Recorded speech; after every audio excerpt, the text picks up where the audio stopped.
berarti. Halo, bisa dengar suara saya? Bisa, Prof. Bisa, Prof. Bisa ya. Cahayanya gelap ya?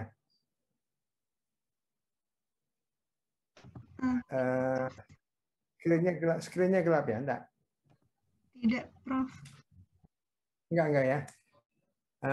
Sorry, saya mesti pakai dasi karena kebetulan ada rakernas. Jadi saya coba kerja sekalian dengan rakernas. Mungkin sebisanya ya, nanti kita atur. Saya kayaknya waktunya nggak begitu enak. Satu hari mungkin saya minta waktu yang lebih bebas ya. Kita betul-betul full untuk bicara mengenai kuliah ini ya. Assalamualaikum warahmatullahi wabarakatuh. Waalaikumsalam warahmatullahi wabarakatuh. Cara pembawanya gimana?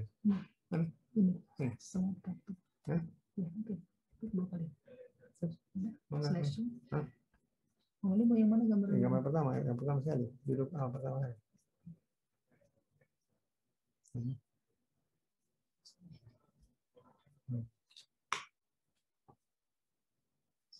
Jadi topik kita adalah valvular heart disease. Apa yang salah? Ini.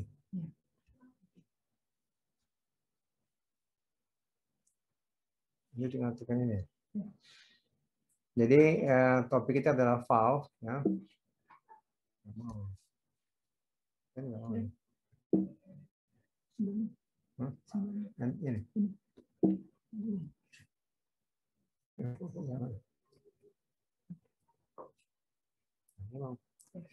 Jadi kalau kita bicara mengenai valve ya, ini adalah general aspek ya.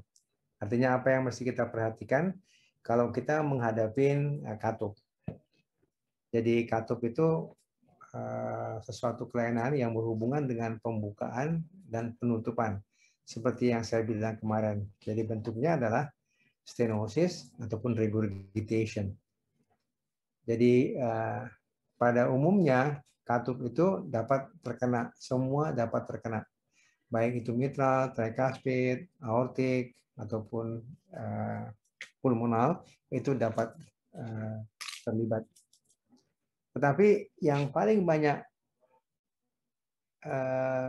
terdampak katup itu adalah mitral dan aortik. Sementara tricuspid dan pulmonary valve itu biasanya nggak terlalu jarang gitu ya. Dan biasanya untuk tricuspid dan katup pulmonal itu biasanya bersifat fungsional ataupun kongenital. Nah, katup itu bisa kelainannya sendiri, ya kita kenal dia isolated, ataupun dia bisa bersamaan dengan katup yang lain, jadi dia combination. Jadi sekali lagi, jadi general aspect, opening and closing, opening jadi stenosis, closing, regurgitation, kemudian semua katup dapat terlibat. Yang paling sering adalah mitral dan aorta, sementara tricuspid dan pulmonal biasanya bersifat fungsional dan katup dapat terlibat bersamaan ataupun sendiri.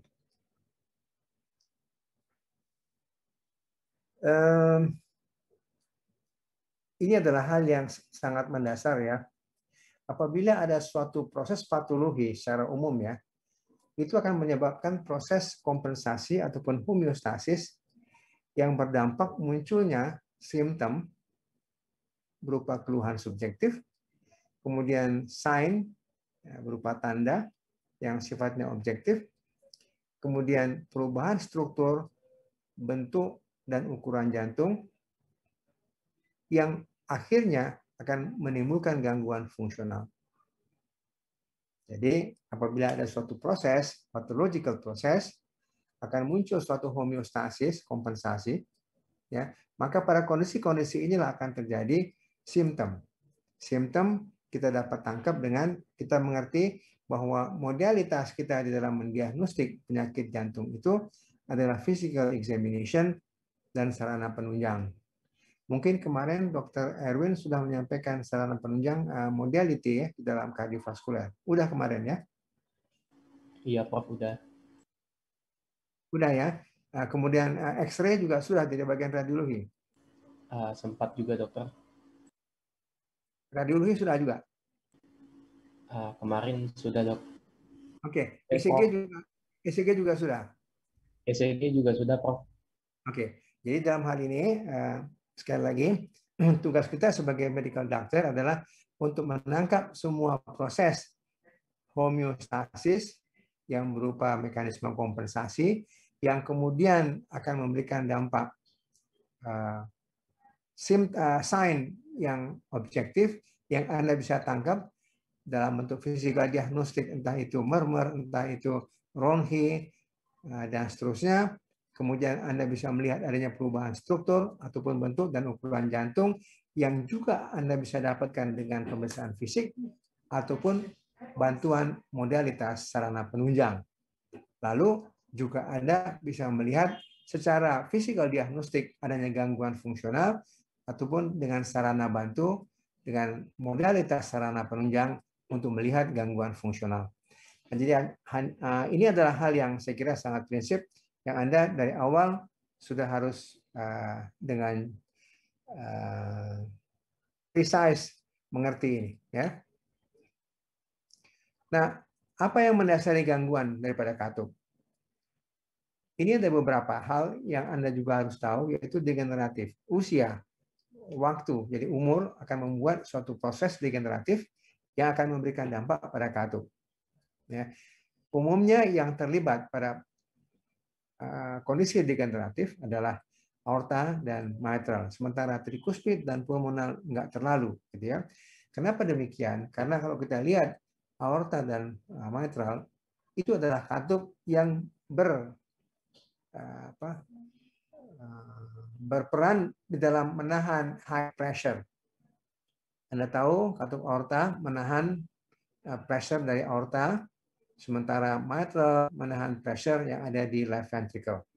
Oleh karena itu, kedua katup ini by time dengan adanya usia dan sebagainya akan mengalami suatu proses degeneratif. Kemudian infiltratif, lalu ada gangguan herediter, adanya kondisi iskemia. Iskemia pada umumnya akan memberikan dampak gangguan kerusakan pada otot, terutama musculus papillaris. Anda tahu musculus papillaris itu tempat melekatnya chorda tendinae.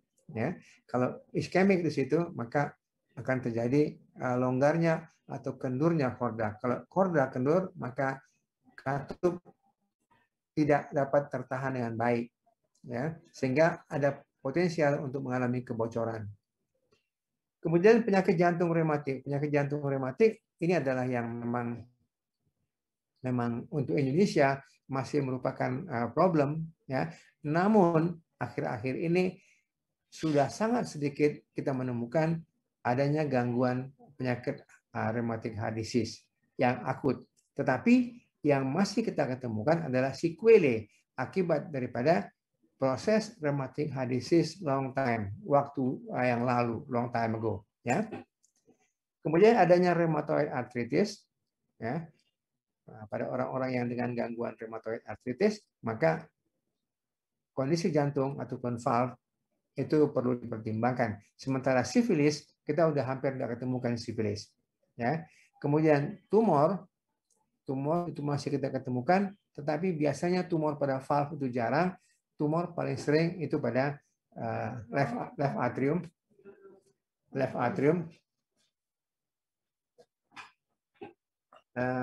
atrium berupa left atrial myxoma.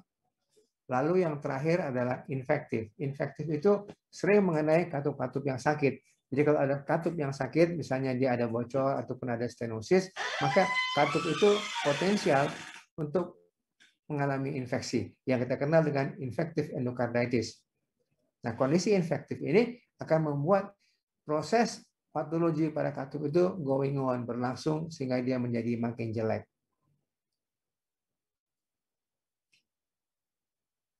Nah, kita bicara mengenai mitral stenosis. Ya, mitral stenosis mungkin sebelum kita bicara mengenai mitral stenosis, saya sedikit berikan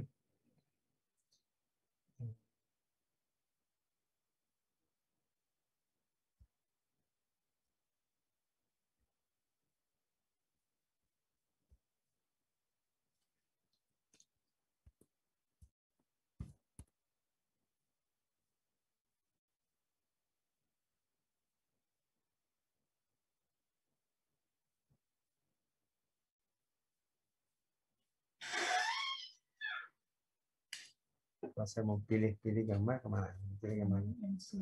Kemana? Selalu pelan ya. Selalu pelan gambarnya.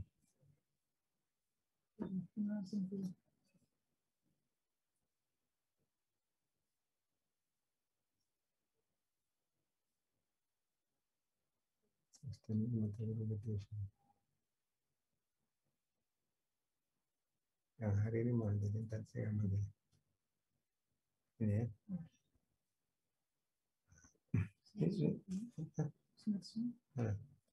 Ini kan nampak nggak ini? Nah ini adalah sketch ya daripada left atrium. Kita lihat ini left atrium, left ventricle. Ini yang benang ini adalah chorda tendinae. Ya kita lihat di sini katup pada kondisi normal ini adalah fase sistole, di mana kita lihat di sini katup merapat. Jadi ini fase sistole, ini katup mitral. Ya, mitral itu ada 2 katup. Pada kondisi di mana katup mitral nggak bertaut dengan baik, kita lihat yang ini itu slip di bawah katup anterior. Ini posterior, ini slip di bawahnya sehingga ada spasi. Waktu dia menutup, ini spasi. Ini ada contoh yang ekstrim saya buat. Ini ada gambar benang chorda yang putus. Kalau chorda ini putus, katup ini langsung letoy dia, langsung ngelipat dia ke dalam. Jadi dia nggak bertahan lagi lurus seperti ini, tapi langsung melipat ke dalam. Dia facing downward. Dia akan menghadap ke bawah. Ya, kita lihat ini ya. Ini saya bikin gambar chordanya putus. Walaupun mestinya tidak selalu dia begini.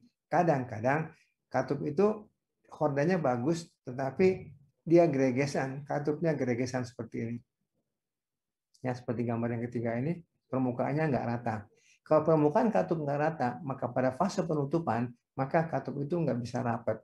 Dia pasti bocor. Ya. Jadi pada kondisi pada fase sistole, ini sistole, maka katup ini bocor. Ini adalah mitral regurgitation. Ya, ini katup contoh mitral regurgitation.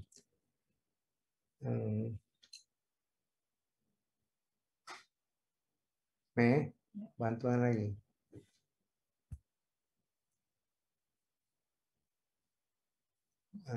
Mana gambar yang stenosis?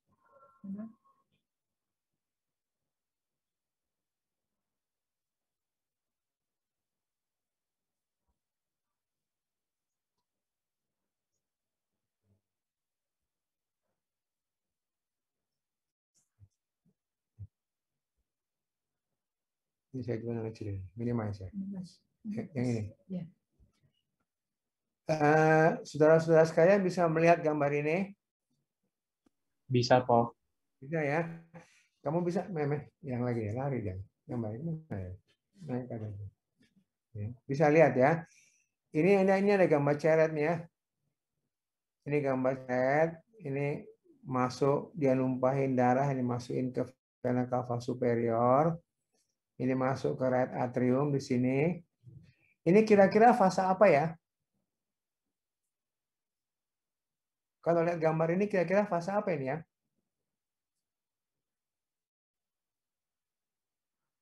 Fase sistolik, Prof. Fase apa? Masuk dari vena cava masuk ke atrium kanan, fase sistolik, Prof. Enggak, kamu kalau ngelihat fasenya, lihatnya pakai apa? Coba lihat.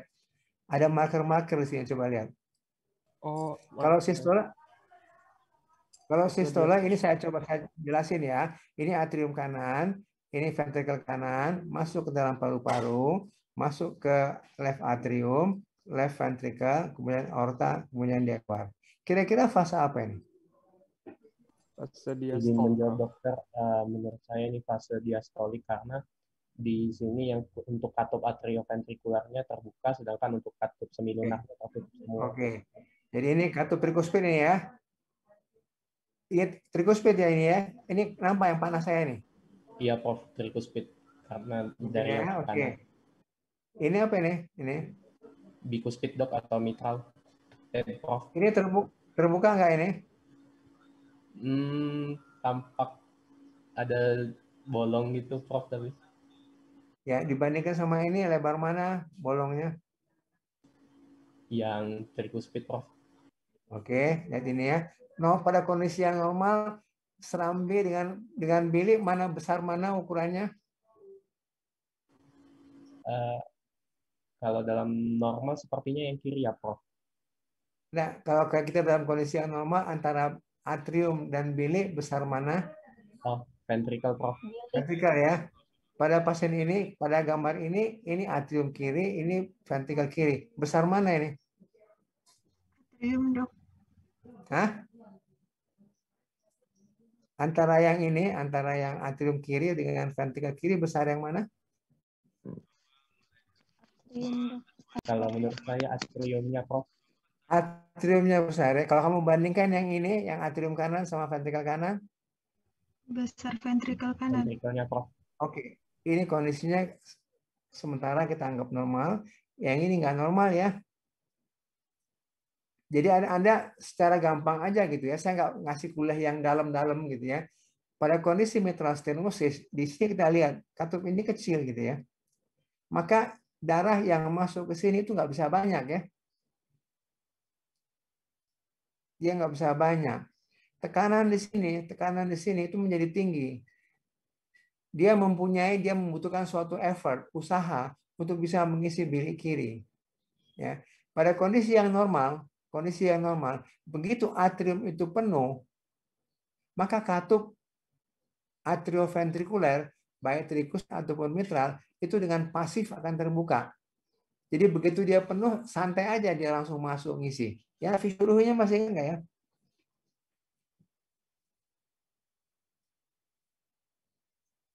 Masih ingat anak-anak? Sejawat-sejawat sekalian?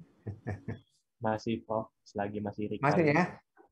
Oke. Jadi artinya pada kondisi yang seperti ini, atrium kiri harus mempunyai usaha untuk bisa mengisi ventrikel Kiri. kiri. Nah, makanya saya bilang kemarin, gambar ini berbicara. Ya, akan terjadi kenaikan apa di sini? Kenaikan tekanannya, Prof. Tekanan atrium. Kenaikan tekanan. Oke. Nanti kita bicara detail ya. Tapi intinya bahwa pada mitral stenosis ada kondisi yang seperti ini, di mana atrium kiri tidak bisa mengosongkan isinya dengan baik ke bilik kiri. Oleh karena itu akan terjadi pembesaran. Ukuran di sini terbendung, dia besar, tekanannya juga harus tinggi karena tanpa tekanan dia nggak bisa ngisi ini. Ya, oke. Itu mengerti dulu itu ya.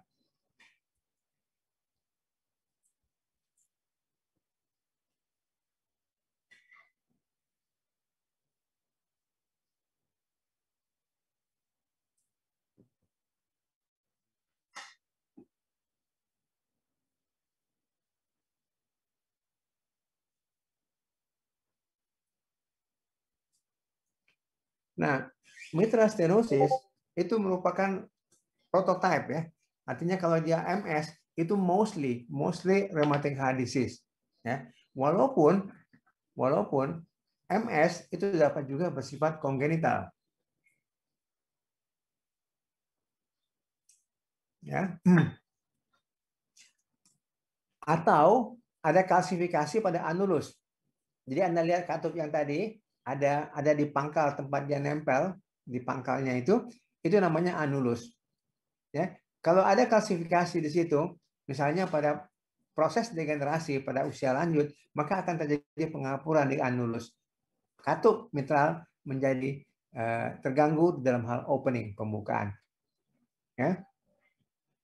Jadi untuk rheumatic heart disease, mitral valve itu paling sering terkena.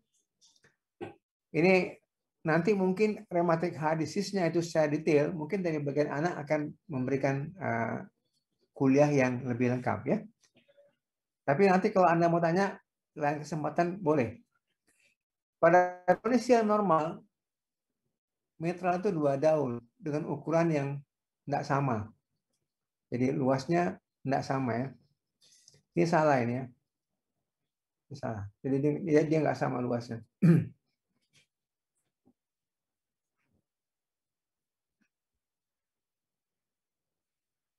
Secara patologi bentuknya itu bisa MS itu sendiri aja, jadi mitral stenosis ya, ada penebalan di katup dengan ataupun tanpa kalsifikasi, ataupun kalau lihat gambar tadi gitu ya, itu ada yang menempel dari pangkal, berfusi dia, atau hanya ujungnya yang ada kalsifikasi gitu ya. Nanti mungkin kita cerita dengan gambar lagi gitu ya. Ataupun ada fusi di chorda tendine. Jadi chorda tendine itu kan benang-benang banyak dia. Kalau dia menjadi kaku di situ, menjadi lekat di situ, maka katup itu nggak bisa dibuka dengan baik. Nah, ini adalah stadium daripada mitral stenosis. Kemudian saya juga reminding saudara-saudara sekalian untuk membuka bahan kuliah itu di buku penyakit dalam, buku ajar penyakit dalam ya.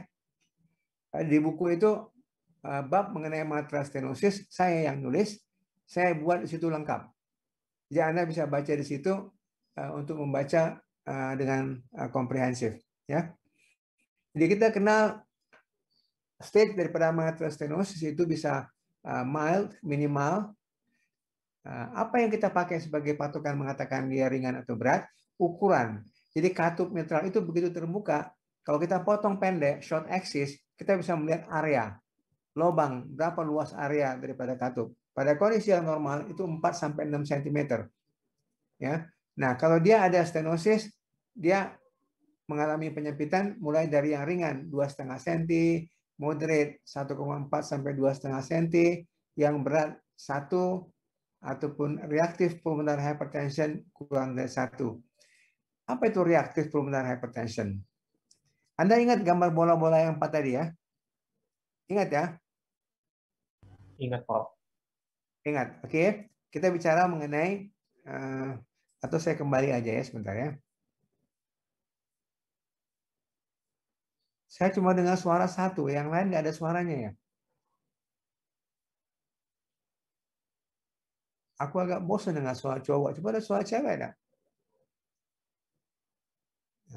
Nah, ini ya. Kalau terjadi kenaikan tekanan di sini, ini atrium kiri. Kalau volume ini menjadi gede, maka di sini pun tekanannya menjadi tinggi. Ya, tekanannya menjadi tinggi. Akibatnya di sini pun tekanan menjadi tinggi. Yang di sini pun akhirnya ini pun menjadi tinggi dan seterusnya. Jadi kalau di sini sudah mulai tekanan di sini tinggi, tekanan kapiler pulmonary artery itu sudah mulai meninggi, tekanannya sudah mulai meninggi, dan dinding pembuluh darahnya itu sudah mengalami remodeling. Apa itu remodeling? Proses perubahan sedemikian rupa daripada sistem atau dindingnya, ototnya mulai tebal dan sebagainya, itu namanya reaktif. Kalau pada kondisi di mana volume di sini besar, maka di sini tekanannya itu tinggi juga, tapi dia belum reaktif. Dikatakan reaktif apabila secara patologi struktur anatomi daripada vaskuler itu udah mengalami perubahan sehingga dia bentuknya itu permanen, perubahan itu. Jadi hipertensinya itu permanen. Tapi pada kondisi yang belum reaktif, apabila tekanan di sini kita turunkan, mitral ini kita bolongin, kita besarin ke lab ini, maka tekanan akan segera turun. Ya, pada reaktif enggak. Karena reaktif dia sudah mengalami perubahan secara patologi struktur pipanya. Sampai situ ngerti nggak ya? Ngerti, Prof. Nah, ini suara cewek. Tapi ngantuk suaranya. Kasih kopi. Ya. Nggak ngantuk kok. Oke. Oke.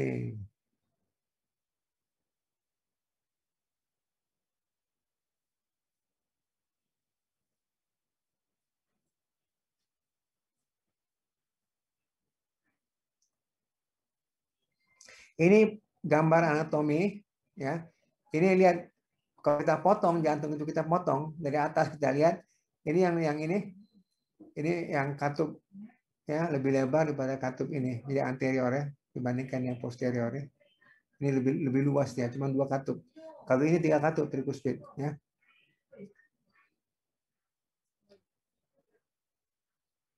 Jadi dinding posterior. Nah, ini lubang ini. Lubang ini yang ukurannya pada kondisi yang normal 4-6 cm.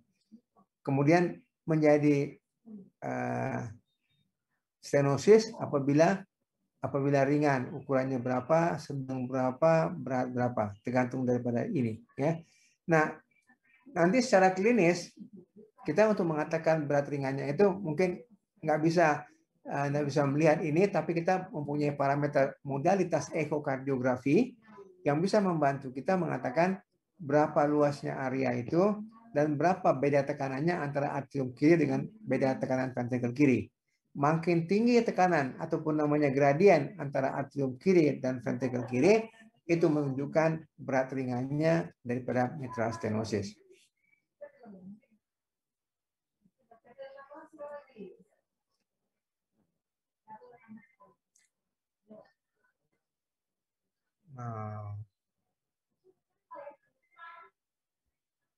Lalu simptom dan komplikasi.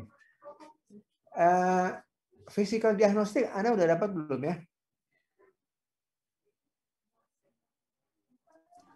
Izin menjawab, Prof. Kalau physical diagnostik baru yang dasar-dasarnya saja, tapi kalau yang patologis belum, Prof. Siapa yang kasih kuliahnya? Kalau untuk thorax di blok 9 lalu dengan Dr. Erwin Asmar, Prof. Oke. Mudah-mudahan Anda masih ingat ya. Sekarang kita bicara mengenai simptom dan komplikasi ya. Dengan gambar bola-bola 4 tadi Anda bisa bayangin akan terjadi pulmonary hypertension. Pulmonary venous hypertension. Ya. Apabila terjadi kondisi pulmonary venous hypertension, maka akan muncul kondisi ini. Ingat gambar-gambar tadi ya. Ingat vena pulmonalis ya. Ingat ya. Di belakang atrium kiri itu ada vena pulmonalis ya. Kemudian dia masuk ke paru-paru, ya kan? Atau kalimat benarnya dari paru-paru keluar vena pulmonalis masuk ke atrium kiri. Begitu ya? Ya, Prof. Oke. Nah, tolong saya direspon ya. Kalau enggak nanti saya ngacar sendirian. Itu bisa. Belum bisa. Saya belum bisa potong saya. Enggak apa-apa nih, kayaknya masih lanjutin aja. Itu juga boleh dengar, bisa saya dengar ngomong-ngomong. Saya dengar ngomong. Laporan betul.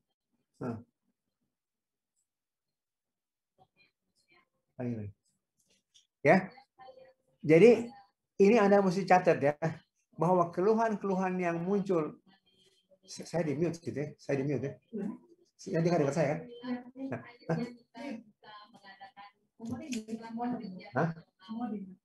Okay. Maaf ya, saya dua-dua kerjanya, satu ke kiri, satu ke kanan ya.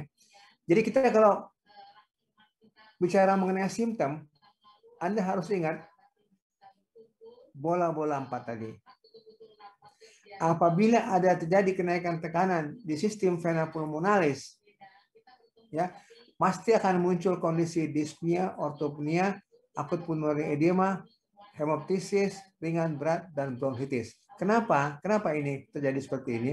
Oleh karena apabila ada kenaikan tekanan vena pulmonalis, maka tekanan di kapiler paru pun akan sedemikian tinggi, akan terjadi transudasi cairan di daerah alveoli. Ya, maka akan terjadi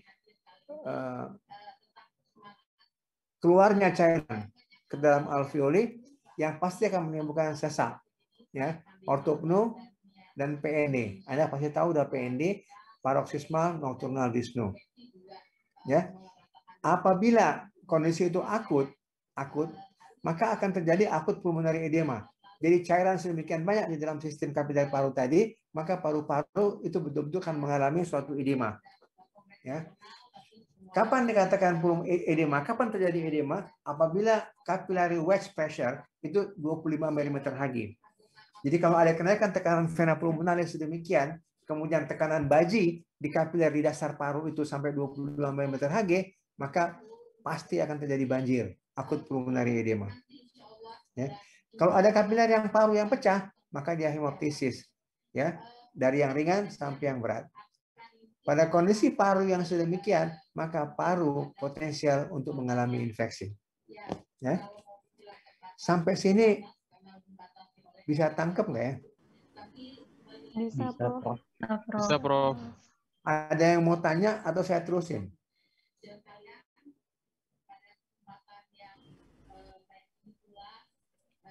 Mungkin bisa diteruskan dulu, Prof. Terusin. Siap. Siap. Ya. Pada kondisi yang seperti ini, kalau dia berlangsung going on ya, ada pulmonary vascular disease, ada reaktif pulmonary artery hypertension seperti yang saya sebut tadi, adanya kenaikan tekanan vena pulmonalis yang berlangsung menjadi reaktif pulmonary hypertension, maka dapat terjadi right ventricular hypertension, suara serak ini oleh karena tekanan pada nervus recurrent laryngus. Kalau chamber itu membesar di belakang, maka Anda tahu bahwa di belakang itu ada arteri recurrent laryngus ya, maka bisa timbul sesak. Lain-lain itu adalah kondisi umum. Atrial fibrillation, emboli sistemik, infective endocarditis, ini potensial terjadi pada semua kelainan katup. Pada semua kondisi di mana ada pembesaran atrium, baik kiri ataupun kanan, potensial untuk mengalami atrial fibrillation. Semua kondisi yang menimbulkan tekanan ataupun bendungan, adanya kondisi mitral stenosis, maka akan terjadi stasis di left atrium. Darah itu tidak mudah keluar dari atrium, sehingga darah itu bergulung-gulung di atrium kiri, yang kita sebut dengan stasis. Potensial sekali untuk terbentuknya trombus di daerah left atrium. Oleh karena itu, trombus di left atrium itu potensial untuk lepas menjadikan emboli sistemik. Ya. Kemudian katup yang sakit juga bisa menimbulkan mudahnya terjadi radang pada katup, infective endocarditis. Ya. Semoga silaturahmi walaupun dengan cara virtual ini tidak berkurang maknanya di dalam organisasi keberlangsungan organisasi yang sama-sama kita cintai ini. Dan saya juga terima kasih kepada Ketua Kolegium Ilmu Penyakit Dalam sudah selalu bersama-sama.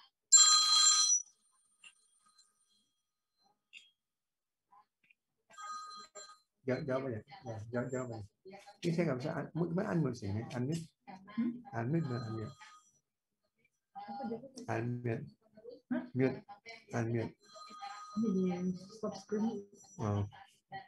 Oke. Di dalam tata laksana untuk menghadapi mitral stenosis, kondisi yang ideal adalah secara mekanik kita perbaiki ya. Jadi katup mitral itu kita buka, kita lebarin, atau kita ganti katupnya. Jadi bisa dengan mekanikal berupa tindakan non bedah, valvuloplasti mitral dengan balon dimasukin, dikembangin, disobek, jadi dilebarin ya. Ataupun bedah di repair, ataupun katupnya diganti. Kemudian obat yang bersifat suportif, mengurangi edema, menurunkan frekuensi jantung, ini merupakan obat yang dipakai secara umum.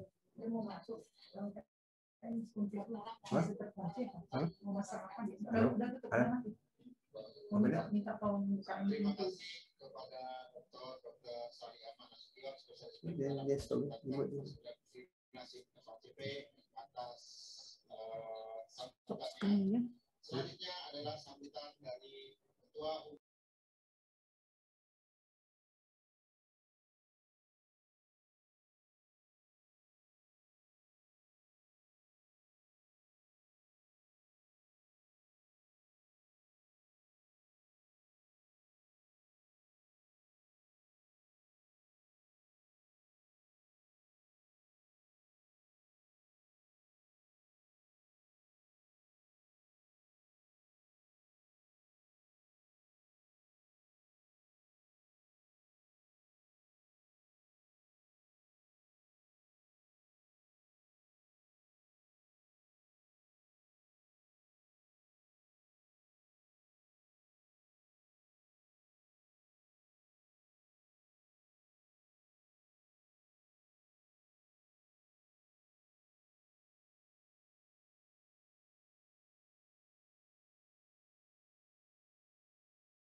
Saya terusin ya.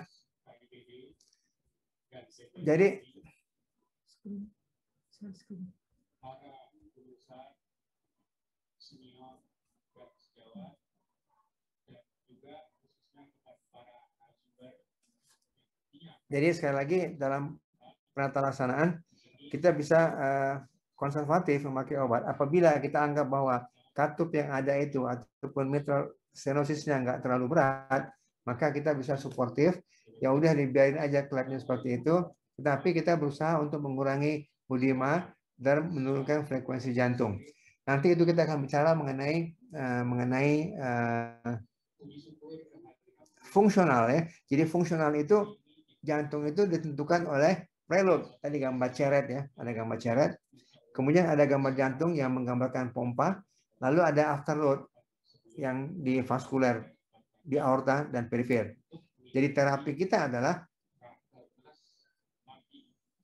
targetnya itu mengurangi preload dari cairan ataupun yang masuk dikurangi, kita berikan diuretik, gitu ya. Kemudian jantungnya itu jangan cepat-cepat. Kalau jantungnya dibiarin cepat, maka frekuensinya itu sedemikian rupa, maka pengisian bilik dari atrium itu menjadi tidak efisien. Oleh karena itu, heart rate harus diturunkan sedemikian rupa sehingga fase diastole itu menjadi panjang, pengisian left ventricle itu lebih sempurna.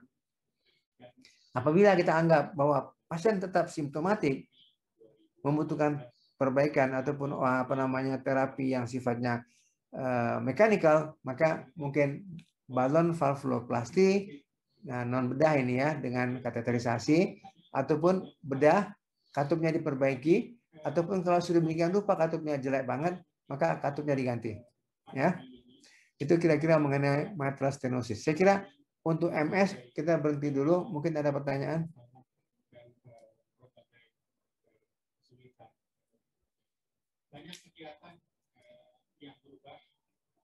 Mei.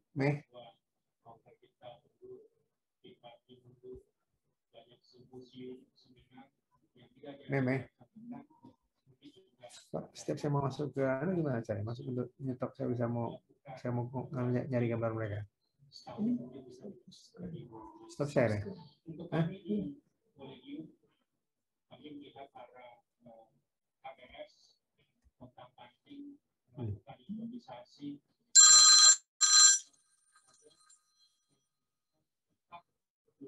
Halo, Ati. Di mana kau nyanyi? Di samping, lewat ini di samping. Iya.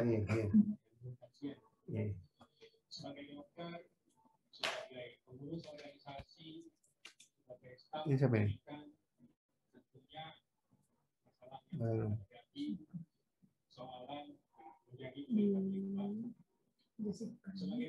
Siapa? Wah, ada rambutnya kayaknya. Wah, ini kunci. Siapa ini? Delviana ya. Delviana? Iya, Prof. Ada pertanyaan? Ada sedikit, Prof, tanya. Yang tadi kan mungkin yang secara suportifnya itu dia membantu menurunkan frekuensi jantung, Prof ya. Nah, kalau misal dari preload-nya itu dikurangi, nah kan sebelumnya juga afterload-nya sudah menurun, Prof. Kalau misal diturunkan lagi, apakah tidak menurunkan afterload-nya juga, Prof? Mungkin mekanismenya bagaimana ya, Prof? Terima kasih, Prof.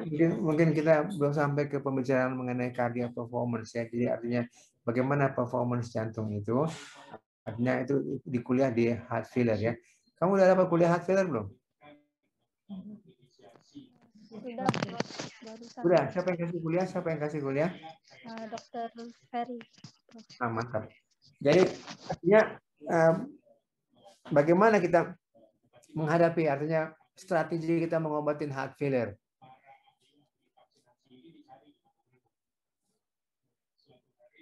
Ya, jadi di dalam performance itu kita mempunyai preload, mempunyai contractility dan mempunyai afterload, gitu ya.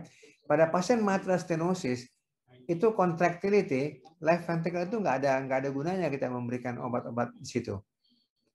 Kenapa? Karena pada left ventricle itu dia nggak terganggu, dia nggak dikasih beban kan? Bebannya kan ada di atrium kiri.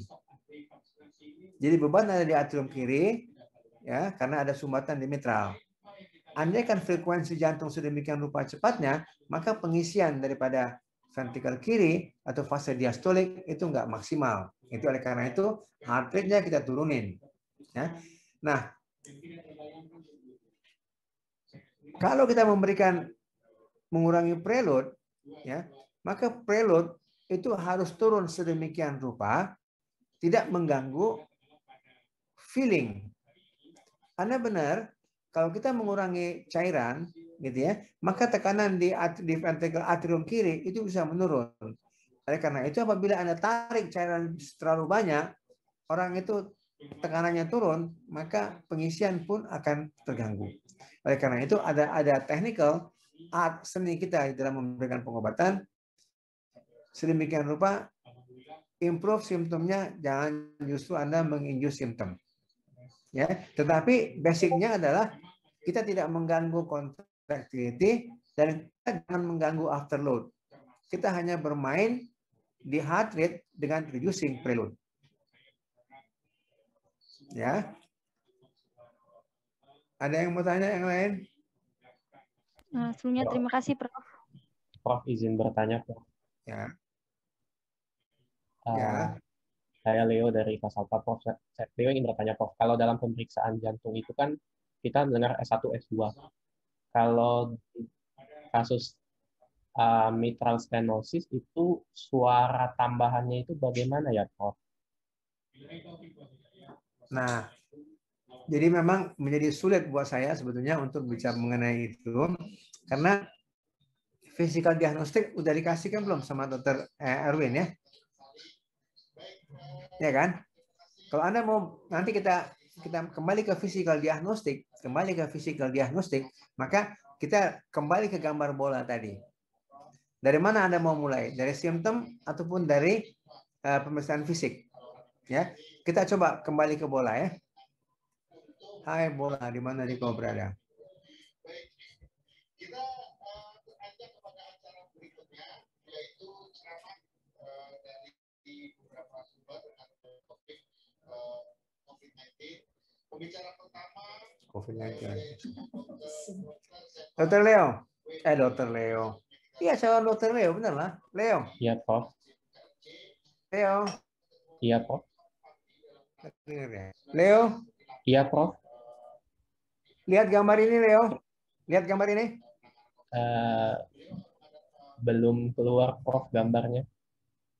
Nah, belum keluar. Bilanglah kalau belum keluar. Ini sudah keluar?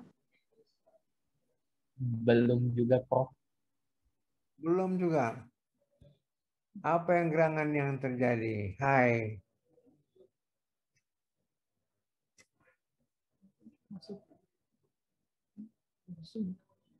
Oh.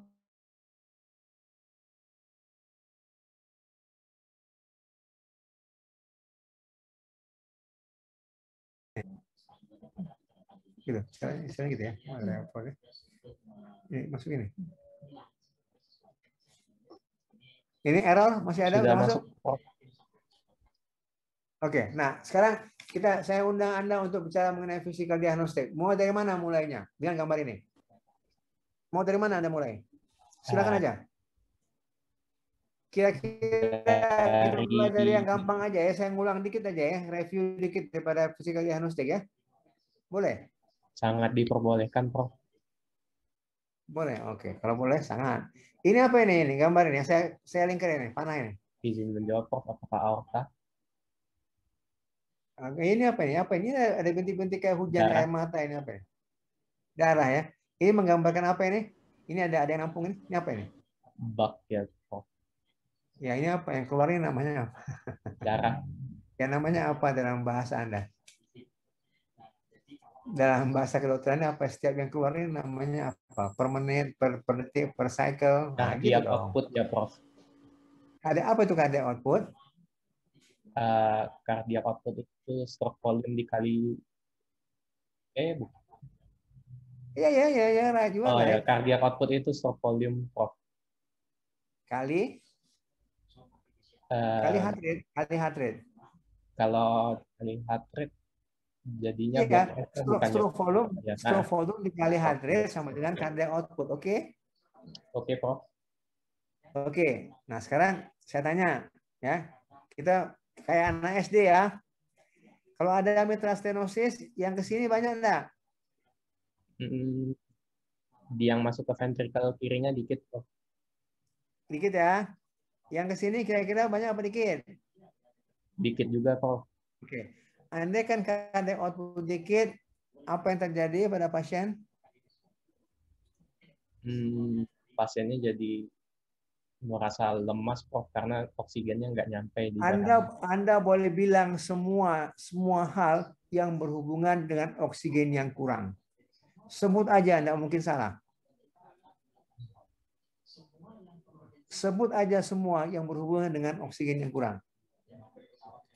Anda mau bilang pusing kepala boleh, mau bilang lesu boleh. Kalau berjalan dia ada yang masih bisa, ada yang jalan dikit capek, ada yang jalan lebih cepat bisa, ada yang jalan dan seterusnya. Artinya tergantung dengan derajat cardiac outputnya tadi, Prof. Cardiac output. Oke, ya. Oke. Ya, cardiac output. Nah, sekarang kalau pasien ini sudah mengalami kenaikan tekanan yang besar di sini, ya. Di atrium kiri tekanan udah gede gitu ya. Iya, Prof. Udah gede ya. Tolong kamu ikutin saya dong. Iya, ya. Prof. Nah. Bilang iya atau enggak. Karena saya nggak lihat kamu. Di sini tekanannya kayak apa? Bakal meningkat juga, Prof. Di vena pulmonaris. Meningkat juga. Bagaimana kapiler paru? Bisa juga meningkat karena akan terjadi transudasi iya, ya. Prof. Bagaimana kalau kamu dengar suaranya ada transudasi di kapiler di alveoli? Kalau kamu dengar suara di sini? Karena udaranya melewati isinya air semua, mungkin ada rales ya, Dok. Ronhi basah. Ada apa? Basah. Ada ronhi ya? Oke, ada ronhi basah. Bagus, pintar. Ada ronhi ya. Oke, ada ronhi ya. Ini kita mau mengenai fisikal diagnostik ya. Ada ronhi di sini ya. Pasti ada ronhi di sini. Kemudian kalau kita lihat waktu ini membuka katup mitral, dia butuh apa untuk bisa membuka ini? Dari sini tekanan yang kuat, Prof. Butuh kuat ya. Harus dibentak ini ya. Harus digentak bukanya ya. Iya, Prof. Kalau katup ini digentak, katup ini dibuka digentak, gitu ya. Apa yang terjadi? Ketika fase diastoliknya lebih kencang ya, Dok. Apanya? Bunyi katupnya bakal bunyi apa yang Anda mau dengar pada fase diastole? Kalau diastole itu dari peralihan S2 menuju S1, Prof. Bunyi apa itu? Murmur ya, Prof. Mana murmurnya? Nanti dulu murmur. Kita buka dulu, kita bentak dulu katupnya, kita gentak katupnya dulu. Gitu. Kalau katupnya kita gentak ya. Jadi artinya makanya saya mesti ngulang-ulang. Ini kayak orang gila nih. Jadi heart sound, jantung itu bunyi terjadi oleh berapa hal? Penutupan katupnya, Prof. Oke, right. Penutupan daripada katup. Penutupan katup dari mitral dan kalau yang S1-nya mitral dan trikuspid.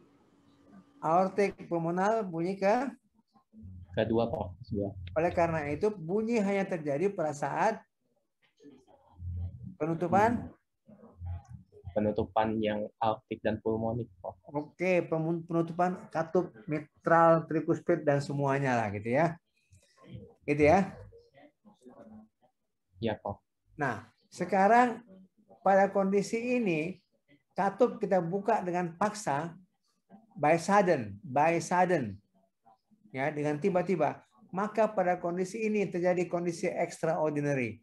Katup akan berbunyi during pembukaan.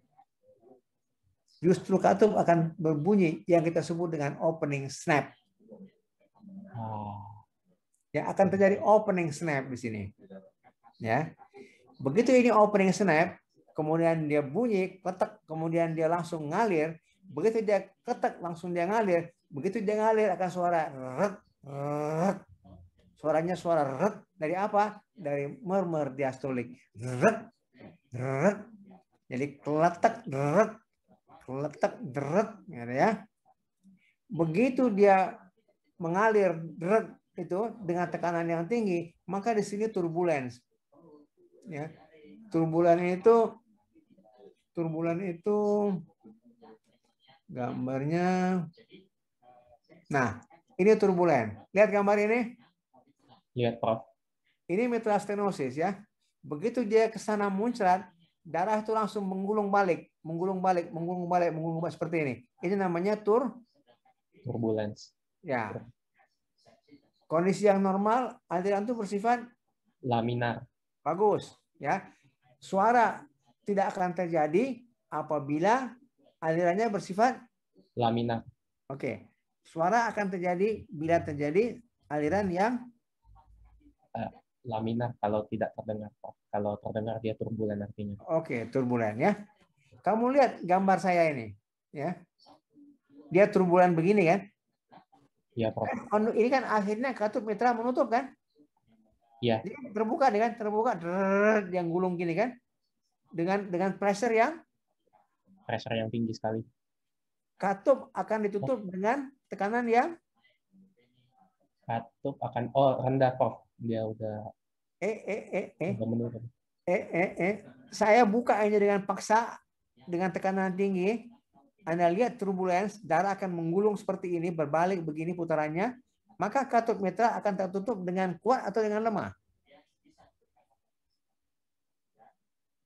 Karena tadi bukanya kuat, tutupnya juga harus kuat dong. Kalau katup mitral ditutup dengan kuat, bunyi pertama jadi kayak apa? Jadi semakin kuat. Bunyi pertama di daerah mitral akan meningkat. Meningkat. Ya. Jadi Anda mendengar, jadi saya ngajar physical diagnostic ini. Curang kau. Jadi ini opening snap, ya. Jadi keletak dulu opening snap, keletak, kemudian deret, sesudah deret loop, ya. Sesudah loop, keletak, deret. Nah, itu ya. Suara jantung normal, loop, dup, loop, dup, loop, dup. Nah, pada pasien ini keletak, ledep, gitu ya? Salah. Pada pasien ini suaranya akan keletak dari opening snap, dari diastolik murmur, kemudian menutup loop dari suara satu, dep. Ya, saya ulangi ya. Keletak, lep, dep. Jelas? Jelas sekali, Prof. Terima kasih, Prof. Maaf merepotkan, Prof. Tidak apa-apa. Jangan ngerti yang lain, saya nggak tahu ngerti apa enggak ya. Tapi please, artinya saya sangat mementingkan hal ini yang tidak mungkin lagi kita dalam kondisi yang sekarang ini bisa mendapatkan kuliah yang seperti ini ya. So please listen to this one ya. Nah kemudian hai gambar. Nah kita kembali ke sini. Jadi di sini ya kepala kita sudah ini berlaku umum ya, berlaku umum supaya saya bisa puas nyampein ini ya, bahwa suatu bising bisa bersifat organik, juga bisa bersifat apa? Physical diagnostic. Anorganik ya. SKW, tidak ngerti anorganik. Saya sengaja pancing organik, anorganik. Jadi dia organik, artinya betul-betul bising yang terjadi di sini terjadi oleh karena masalah patologis yang ada di sini, itu disebut dengan murmur yang organik. Akan timbul nantinya akibat suatu changing, perubahan hemodinamik yang namanya murmur fungsional. Bising fungsional. Jadi satu bising anorganik dapat menimbulkan berbagai bising fungsional. Ini penting banget sebetulnya. Jadi ini saya tidak happy kalau ada yang merampas ini kuliah ini tanpa ada beban tugas yang seperti ini ya. Saya inginkan bahwa kuliah ini diberikan seperti ini ya. Jadi artinya katup, bunyi-bunyi jantung itu bisa terjadi oleh karena penutupan katup. Pada keadaan tertentu bisa terjadi oleh karena pembukaan katup. Pada keadaan tertentu satu bising organik dapat menimbulkan berbagai bising fungsional. Ada aksioma. Lihat gambar ini. Lihat gambar ini nggak? Kelihatan, Prof. Apa ini? Gambar apa ini? Atrium dan ventricle kanan. Oke. Yang namanya anulus, ini yang ini. Pertemuan antara ini dengan ini. Nampak panah ini? Nampak, Prof. Oke. Yang ini. Ya. Ini sama ini, itu namanya anulus. Anulus itu kira-kira kalau jendela, kalau pintu, itu engselnya itu loh. Ya. Tempat engsel pintu itu namanya anulus di sini. Ya. Iya, Prof. Ada aksioma. Ya. Ada aksioma.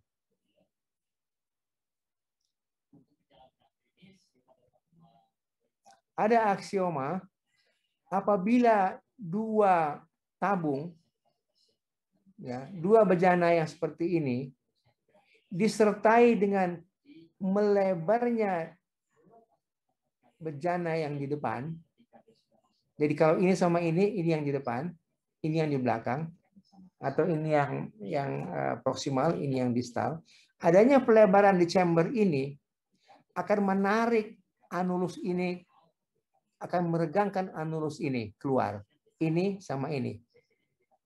Apa yang terjadi dengan katup ini? Waktu menutup? Bakal ada sedikit celah menjadi terbuka, Prof. Jadi lobok, jadi kurang panjang dia. Jadi agak longgar. Oke. Rumus apa tadi, aksioma tadi? Gangguan pada cincin anulusnya ya, Prof. Tadi. Pada dua rongga yang ada begini, ada pembesaran di sini, maka dapat terjadi bocor di sini. Andaikan ini sama ini. Ini apa ini? Ventricle kanan. Ini apa ini? Truncus pulmonalis.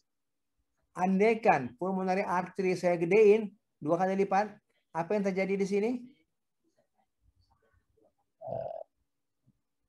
Akan dilatasi juga, Prof, karena akibat aksioma tadi. Coba jangan dilatasi dong. Katup dia nggak bertaut, tidak berkoaptasi dengan baik, coaptation. Jadi tidak berkoaptasi, dia nggak rapat, ya. Jadi dia nggak rapat ini. Oke ya, oke, mengerti itu ya? Ngerti ya? Iya, Prof. Oke. Mengerti, Prof. Oke, yang lain ikutin saya, jangan cuma satu ya. Saya nggak lihat kamu, saya nggak tahu. Sekarang kita kembali ke sini ya. Ini apa ini? Baik, Prof. Apa ini? Katup mitral. Katup mitral. Yang lagi stenosis. Dia buntu sempit. Bagaimana tekanan di sini? Di sini? Akan meningkat, Prof. Bagaimana tekanan di sini? Meningkat juga. Bagaimana tekanan di sini? Akan terkena imbasnya jadi meningkat juga, Prof. Jangan pakai imbas, nah, langsung meningkat. Jangan imbas. Kalau listrik imbas tuh. Jadi kalau dia ada high pressure di sini, maka suatu kondisi hipertensi di sini akan memberikan dampak terhadap dengan ruangan ini, dinding ini menjadi apa tadi? Melebar. Melebar ya. Ini ada gangguan koaptasi, nggak rapat lagi nanti ya. Oke. Oke, Prof. Adanya pressure di sini di pulmonary artery ini akan membuat bilik kanan ini sedemikian rupa bekerja, saro dia bekerja, dia dengan menebalkan diri. Remodeling sistemnya pada fase awal. Ada dua beban pada jantung, volume dan pressure. Apabila ada beban volume, maka jantung akan berhipertrofi, akan menebal. Pada saat dia fase menebal, dia masih oke. Tapi one day dia mulai lemah, maka ini yang sudah menebal juga mulai melebar. Oke? Halo? Oke. Kalau ini melebar ya? Iya, Prof. Bagaimana katup ini? Katup itu juga ikut melebar, Prof. Oke. Kita kembali ke persoalan pertanyaan kamu tadi ya. Pada mitral stenosis, bising apa yang bisa kita dengar di sini? Bising apa di sini? Bising diastolik, Prof. Oke, very good. Bising apa di sini? Bising di situ, di mana Prof? Kursornya tidak terlihat. Panah ya? Udah kedua panahnya? Di saya tidak kelihatan Prof panahnya. Ini baru kelihatan Prof panahnya. Di mana Prof? Ini mana nih? Di sini murmurnya apa? Bising sistolik ya Prof, karena dia harus melawan tekanan yang... Jangan pakai melawan. Tadi sudah bocor, kita anggap sudah bocor. Bocor. Ada bising apa? Kalau bocor, bising sistolik. Benar ya? Kalau dia bocor, ya kan? Pasti dia waktu nutup. Iya kan? Pasti dia nutup, iya kan? Kalau nutup fase apa itu? Ventricle nutup. Diastolik Prof kalau di ventricle. Oke, diastolik ya? Ya Prof. Oke. Nah sekarang mana kok panahnya dia? Nah kalau ini tadi bocor, kalau ini bocor, bising apa di sini? Kalau di situ yang bocor, bising sistolik. Oke, karena dia fase diastole kan? Iya Prof. Pas fase apa tadi? Sekali lagi? Kalau yang bocornya di situ, ini di trikuspid ya. Trikuspid itu bisingnya sistolik. Sistolik ya, karena dia menutup, fase menutup kan? Iya Prof. Oke. Harusnya dia nutup. Oke, sekarang tolong siapa aja, jangan Leo yang jawab soal saya.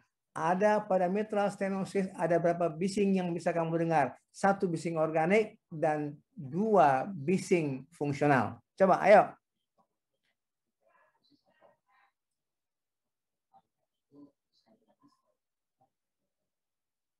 Ayo. Saya mau rakernas ini sambil ngajar sambil denger yang sebelah. Ayo. Halo. Halo. Halo Prof. Ya. Di mitral stenosis ya Prof. Lah, kok jangan kamu ulangin lagi soalnya saya udah teriak-teriak kayak gini. Yang mana Prof?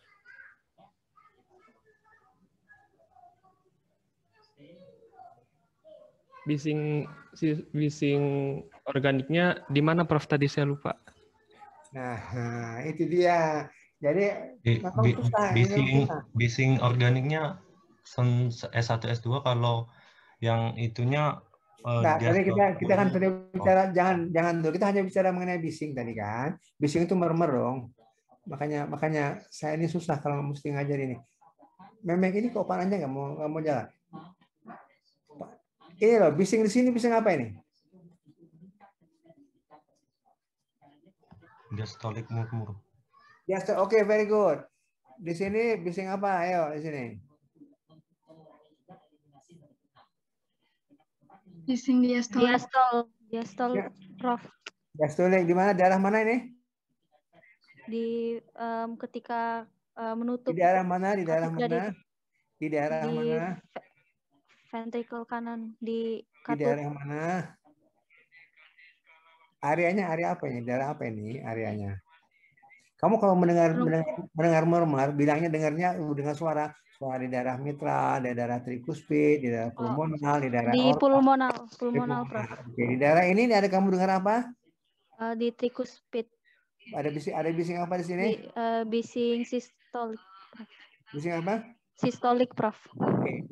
Nah, jadi itu tadi ceritanya mengenai bagaimana itu berlaku umum nanti. Ini jangan dilepas sampai kamu mau catat pakai tinta darah, kamu catat lah itu. Ini kuliah, ini harus kamu catat ya. Jadi sekali lagi, jadi nanti kalau kamu pada saat kamu periksa pasien ada dengan suara seperti itu, jangan bilang sakit galon katup ini. Yang lain itu kemungkinan dia fungsional, ini yang sakit ya. Nanti ada bantuan modalitas echo yang bisa memastikan bahwa iya benar. Ya, nah tetapi celakanya sekarang dengan adanya modality echo, orang udah nggak mau lagi mikir yang ini, orang nggak mau lagi dia tinggalin oscilloscope-nya, dia langsung echo aja selesai gitu loh, ya, jangan ya. Jadi artinya tetap pakai itu. Malah ini ada yang menemukan namanya ini Graham Still murmur, ya Graham Still murmur. Ya, sampai sini ngerti? Saya going on. Ngerti, Prof. Terima kasih Ngerti, banyak, Prof. Prof. Oke. Saya mesti kemana lagi nih, Meh? Oh ya. Stop share ya. Nah, mana lagi? Terus PowerPoint lagi ya? Nah, complicated.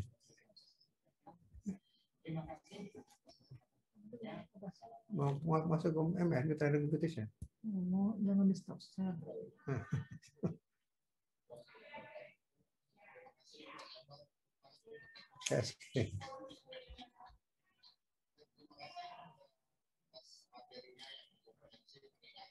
Mata competition.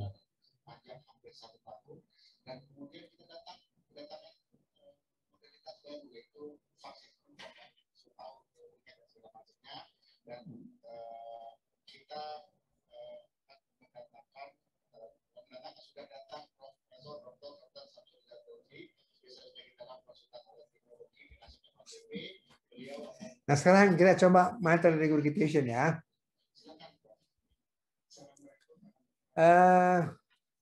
Etiologinya kalau material regurgitation itu ada chronic rheumatic heart disease ya, itu yang tadi kita bilang. Anda tadi lihat gambarnya ya. Ada horda ya, ada ruptur horda, ada mitral valve prolapse, ada ischemic papillary muscle dysfunction, ada kardiomyopati, ada post radiation therapy, ada infective endocarditis, ada karsinoid, ada congenital valve disease. Ya, sebetulnya ini sederhana. Kalau kamu bisa melihat gambar itu, kamu bisa tahu di mana problemnya. Ya. Jadi faktor yang mempengaruhi pembukaan dan penutupan katup adalah ukuran posisi valve. Jadi katup yang seperti ini harusnya itu menutupnya seperti ini. Kalau ada gangguan koaptasi karena anulusnya melebar, maka katupnya jadi melebar seperti ini. Ya, jadi dia ngelebar. Kemudian panjang insersi horda. Kalau horda itu panjang banget, maka katup itu jadi letoy dia. Ya. Lalu bagaimana kondisi musculus papillaris? Ya. Lalu ukuran bentuk left ventricle. Tadi yang saya jelasin. Kalau left ventricle itu menjadi gede banget, besar sekali, maka akan terjadi peregangan dari anulus, maka katup mitral susah untuk bertaut. Jadi koaptasinya nggak benar. Ya. Lalu ukuran dari anulus ini sama dengan ini. Jadi dampak daripada bentuk left ventricle itu memberi dampak ukuran anulus. Ya.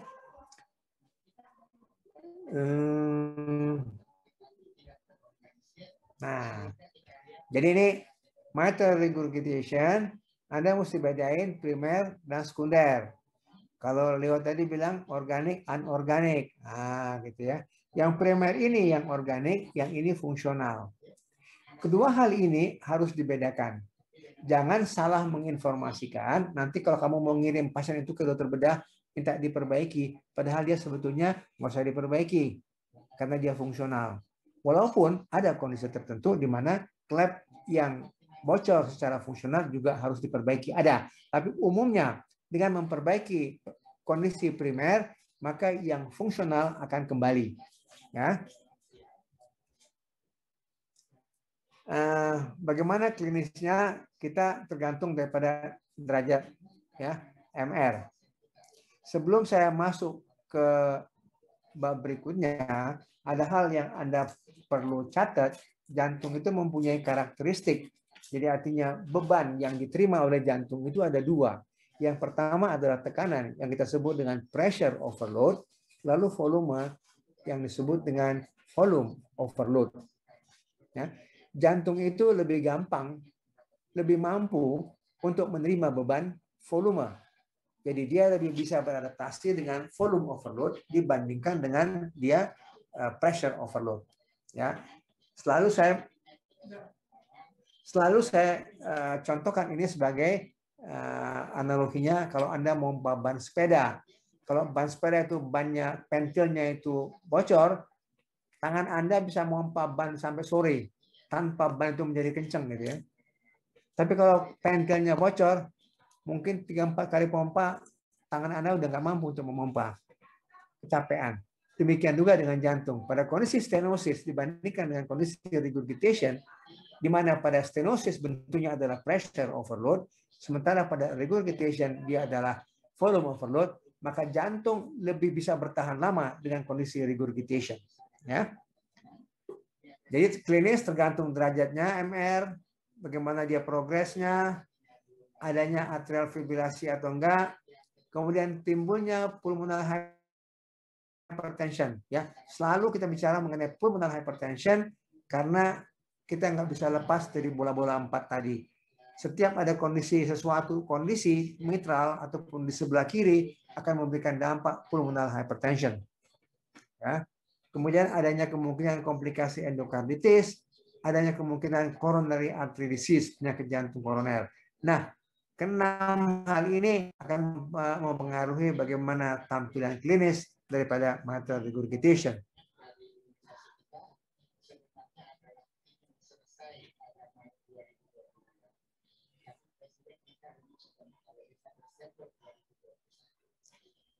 Meme. Tanto oke, enggak berarti.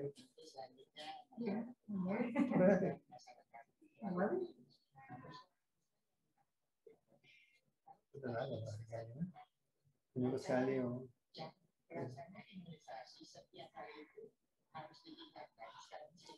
Ini bisa jalan ya, jadi oke.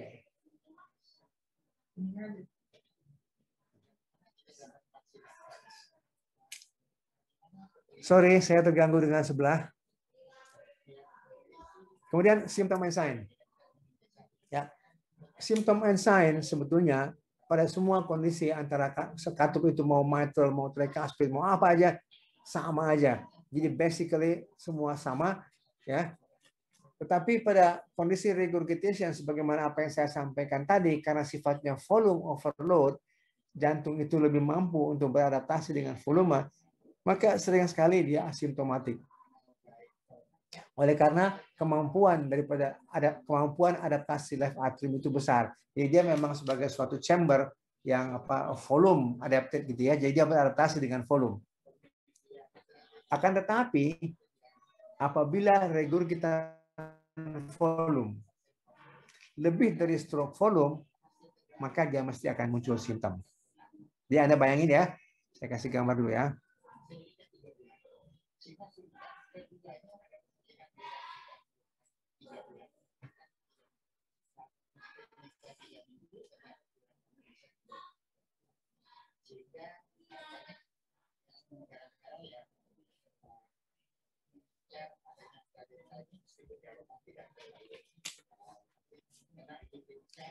Ini katup normal ya, ini pada fase sistole nutup ini ya, ini nutup, ini musculus papillaris, papillaris, ini chorda ya, ini chamber ya. Jadi Anda bayangin kalau papillaris ini rusak, ada ischemic atau putus, maka ini nggak bisa bertahan ya.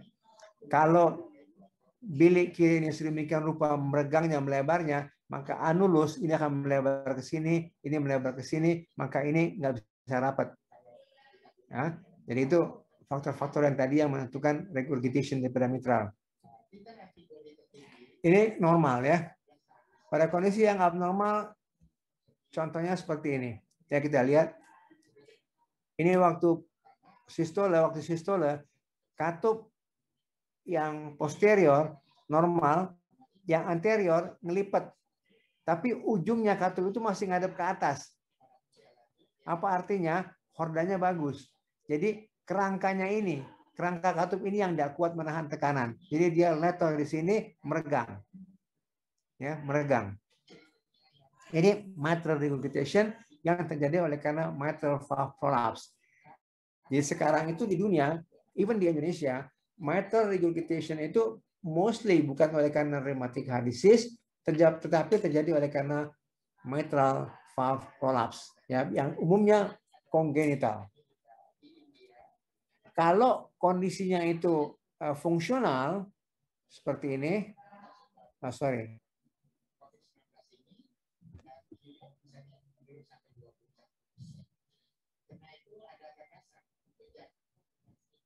yang ini fungsional.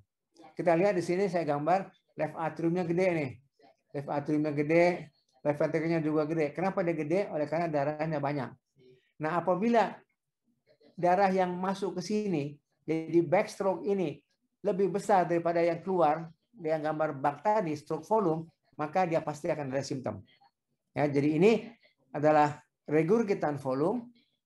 Ya, kalau regurgitan volume ini sudah lebih besar daripada kondisi yang stroke volume, maka dia simptom akan muncul.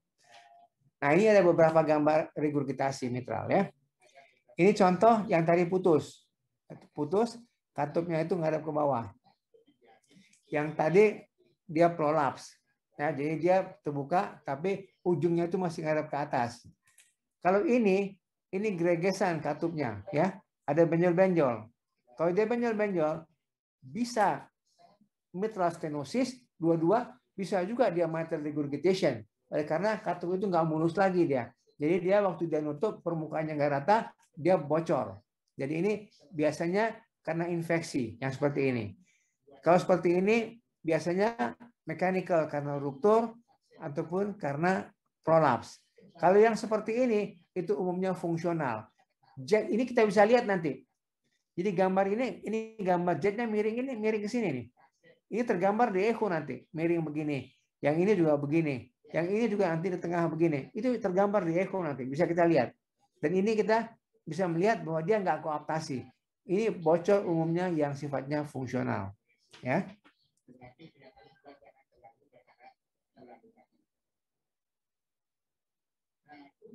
Nih.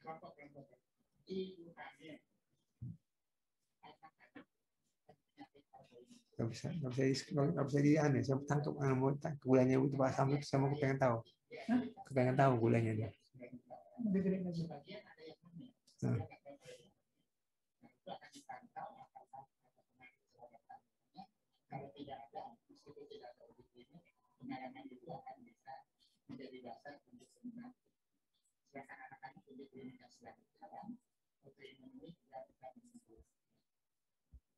Oke.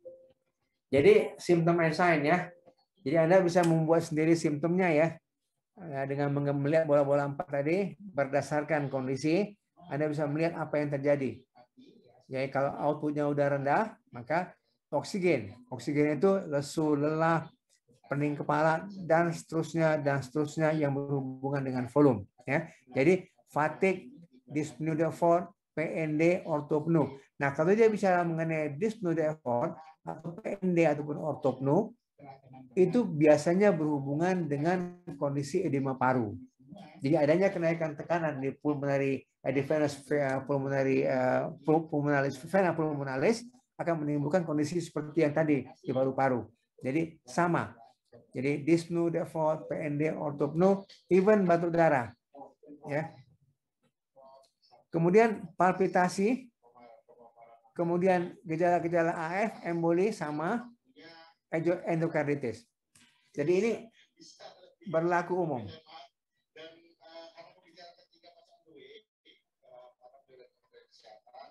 Jadi kita akan langsung kepada tanya jawab. Jadi silakan kalau ada yang mau bertanya langsung bisa raise hand. Tapi sebelum bertanya langsung saya ada beberapa pertanyaan. Nah ini secara fisik ya. Fisik ini sekali lagi ini saya harus kembali lagi ke Dr. Erwin ya, Erwin Azmar ya. Jadi irama jantung itu sering atrial fibrilasi.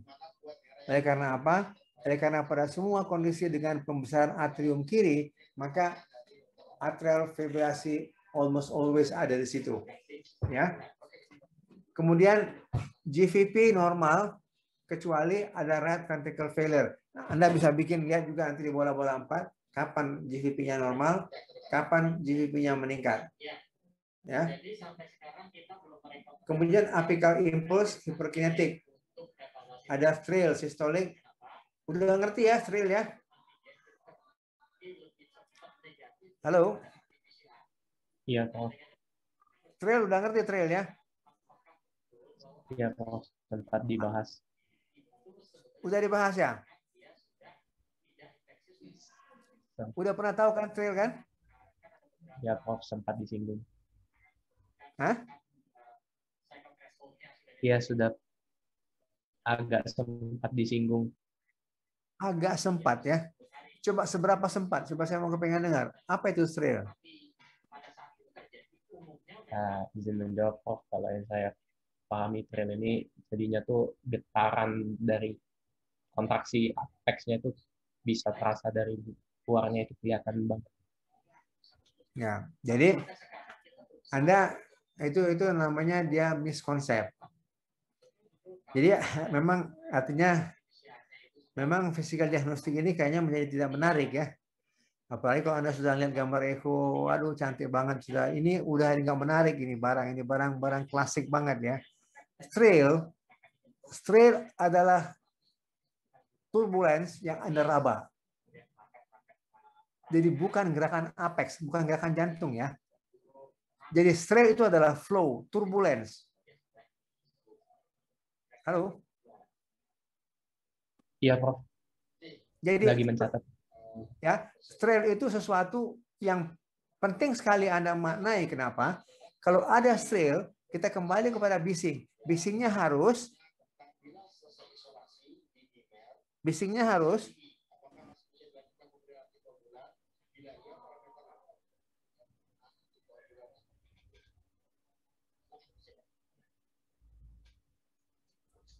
jadi thrill merupakan pembatas antara bising grade 4 atau kurang dari grade 4.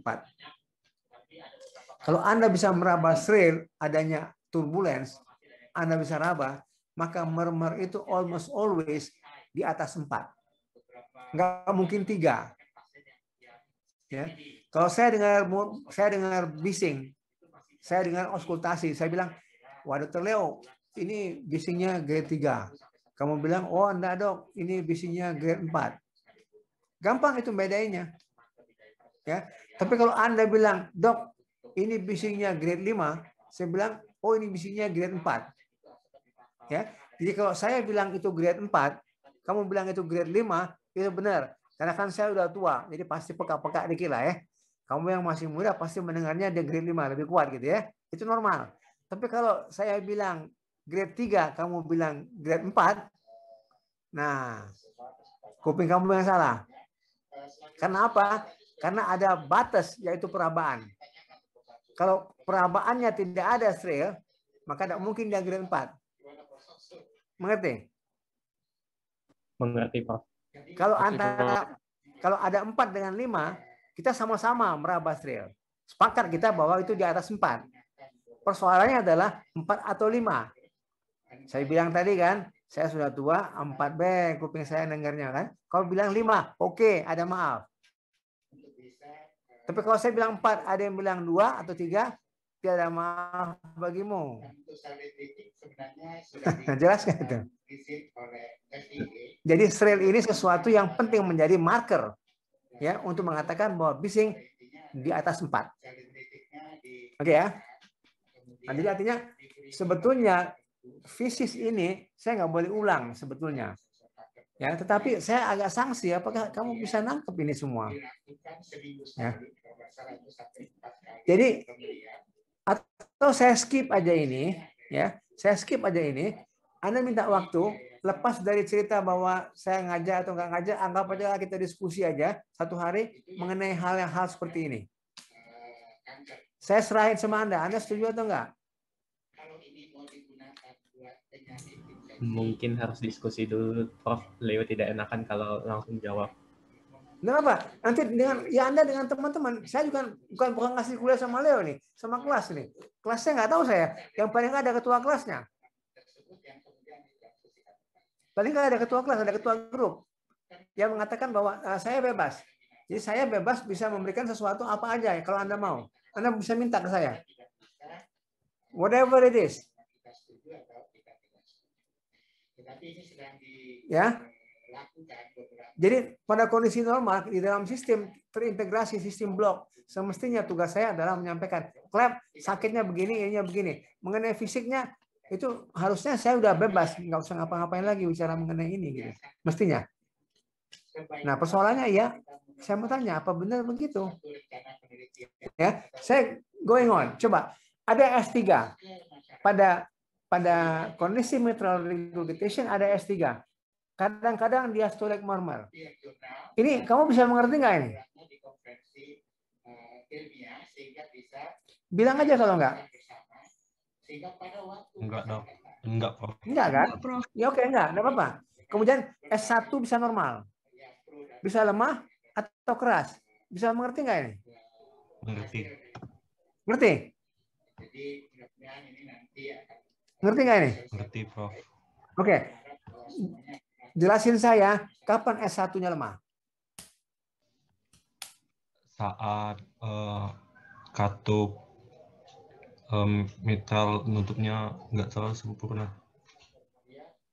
Jangan gitu dong jawabnya, Anda harus sesuai dengan kuliah kita sekarang ini. Kapan kita katakan dia menjadi lemah ataupun kapan dia normal atau gimana? Lemah saat regurgitasi, normal saat normal. Nah, jadi mestinya Anda harus menjawab bahwa karena bunyi pertama terjadi oleh karena perannya adalah penutupan katup, maka status daripada katup sangat berperan. Apabila sedemikian rupa damage, katup itu jelek sedemikian rupa, maka bunyi pertama pasti udah nggak akan benar. Anda bisa bayangin nggak katup yang tadi, yang renggang tadi? Yang katup yang renggang tadi, jantungnya gede banget, katupnya renggang. Waktu nutup dia nggak ngerapat. Ada bunyi nggak?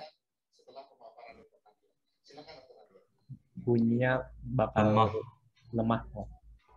Anda skewe bilang lemah. Dia nggak ada bunyi. Dia nggak berkoatasi. Dia nggak ketemu lagi. Ngerti nggak? Ya, jadi misalnya sekarang dia loop ya. Halo, loop. Nah, loop itu nggak ketemu dia. Ada loop nggak? Ada loop nggak? Karena tadi bisingnya sistolik, Prof. Jadi untuk Tunggu. Nah. Saya cuma mau tanya. Sekarang pada jantung yang gede banget, katupnya nggak bertaut kan? Katup nggak bertaut kan? Ya. Kemudian, jadi waktu pada sistola ada bunyi S1 nggak? Ada loop nggak? Tidak ada, Prof. Karena dia tidak tertutup tadi. Oke, yang ada apa langsung? Langsung katup yang kedua, Prof. Anda langsung dengar bunyi. Anda dengar langsung bunyi bising. Iya, murmurnya. Iya, jadi Anda suaranya nggak lagi loop, tapi bukan lagi juga loop, tapi dup. Nggak ada lagi loopnya. Itu yang di bawah sekali, yang kita sebut dengan pansystolic murmur, blowing high frequency. Ya. Jadi kalau Anda mengerti dengan physical diagnosisnya benar, Anda belajarnya benar, maka apapun yang terjadi dengan katup, Anda bisa ngomong gitu loh. Patologi apa yang terjadi pada katup, Anda bisa bercerita mengenai ini. Jangan dihafal benda ini. Ini benda penyakit yang mau dihafal. Mabuk ngapal ini. Ya. Kalau ada tadi yang prolaps tadi, yang bunyi tadi prolaps, yang katupnya melejit, dia nggak ngerapat tapi dia melejit, itu maka dia pasti bunyi dulu. Pasti ada bunyi lep. Waktu dia melejit, pasti ada bunyi kletek. Sesudah dia bunyi kletek, kalau dia melejit, baru ada bunyi. Jadi lep kletek, lep kletek, baru dia lep kletek, dep. Lep kletek, dep. Lep kletek, dep. Itu khas untuk mitral valve prolapse. Jadi itu namanya bising yang high pitch, ya. Bising high pitch. Umumnya Pak Seagull murmur, ya, Seagull murmur, kayak burung camar. Kalau mitral rigidusnya itu nggak terlalu berat, maka normal dia bisa lep, masih bagus dia. Nanti baru sudah agak lama dikit, baru dia lep, baru dia push, baru di akhir. ya, baru di akhir. Itu artinya pada high pressure, betul-betul pada akhir sistole, baru katup itu bocor. Artinya katup itu nggak jelek-jelek banget gitu loh. Tapi kalau dari awal udah nggak ada bunyi loop, langsung itu berarti katupnya jeleknya gitu loh. Oke ya. Jadi untuk ini mungkin saya minta Anda back to basic. In case you need something, you can ask. Ya. Baik, Oke. Oke. Nah, S3 saya pikir nanti kamu pusing. Tahu S3 enggak? Bunyi tambahan setelah S2, Prof. Iya, pasti. Kayak apa? Ngapa ya bunyi S3?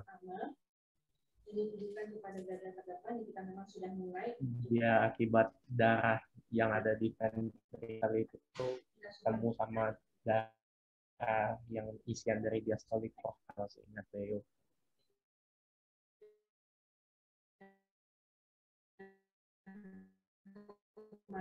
Jadi, terus? Ledapnya itu bagi dua gitu, Prof. Jadi dia Tidak apa-apa. Anda mesti bisa explain. Kalau nggak bisa explain, nggak benar.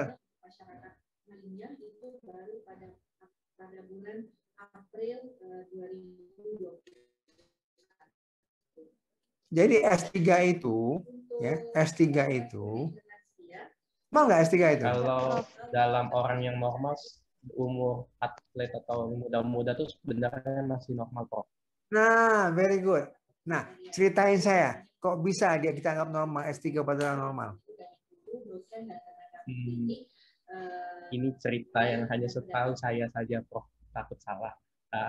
Nah, jadi, setahu siapa basing lah, setahu siapa. Maaf, Prof. Jadi dia tuh kan ventricle itu kan ini di dalam fase diastolik. Dalam fase diastolik itu artinya ada pengisian darahnya. Nah, dalam fase pengisian darah ini tentu ada beberapa fraksi darah yang tidak bisa diinjek, jadinya masih ada sisa. Darah yang sisa ini tuh ibaratnya tuh ada bak isi air. Nah, terus dari atasnya tuh kerannya tuh ngocor lagi, Prof, airnya tuh. Jadi airnya tuh bentuk suara S3-nya. Jadi kamu berasumsi bahwa pengisian apa namanya ventrikel kiri yang ada airnya gitu iya, ya? Prof. Airnya. Air mengalir ke dalam ruangan yang ada airnya gitu ya? Oke, jadi yang bunyi itu apa? Bunyi air berarti kan? Iya, bunyi darah berarti kan? Oke, tidak apa-apa. Very good. You learn from mistake, you know. Kamu kalau mau belajar harus berani mengatakan bahwa something mistake itu harus ada. Jadi nanti you never forget. Anda ketawa-ketawa geli gitu. I learn something ataupun sesuatu yang salah. Itu bagus. Tapi kalau Anda nggak pernah mau salah, Anda benar terus padahal salah gitu ya. Jadi jangan takut.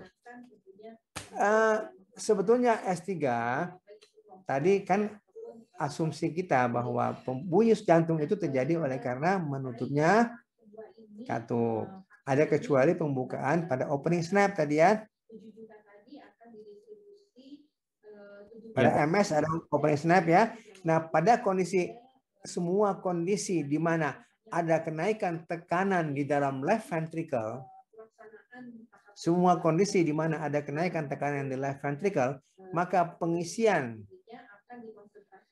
atrium ke ventricle itu menggunakan pressure. Ya.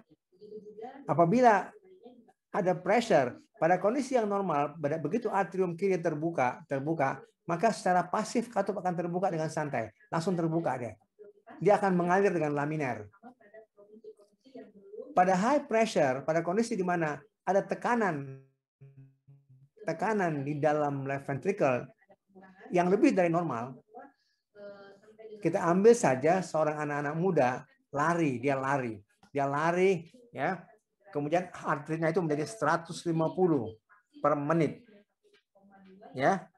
Heart rate 150 kali per menit. Maka pengosongan left ventricle itu tidak maksimal. Tidak sempurna. Sehingga kamu udah benar tadi ya. Maka pada end systolic volume, end systolic ada sisa. Volumenya gede di left ventricle itu. Jadi kalau volume itu gede di left ventricle, maka pada fase diastole tekanan di left ventricle itu tinggi. Oleh karena itu pengisian left ventricle itu menggunakan pressure. Begitu ada pressure akan terjadi vibration pada katup during opening.